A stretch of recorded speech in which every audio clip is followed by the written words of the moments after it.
There was a time naalala ko yung misis ko, takot siya. Mm. Kasi hindi niya kilala kung sino yung kinakausap niya. Before I met my wife, magkakagusto talaga ako sa leading lady ko.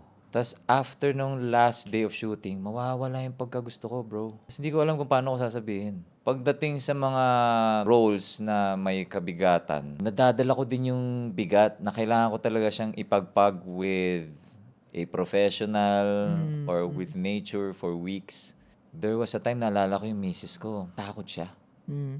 Kasi hindi niya kilala kung sino yung kinakausap niya. Tapos hindi ko siya namamalayan, bro. Parang kusa siyang dumadaloy sa akin and it just becomes a part of me. Nung nasabihan ako and then nung napansin ko yon, I tried to be more aware. Paano ko to ipapagpag. And also, naging mas choosy ako sa roles.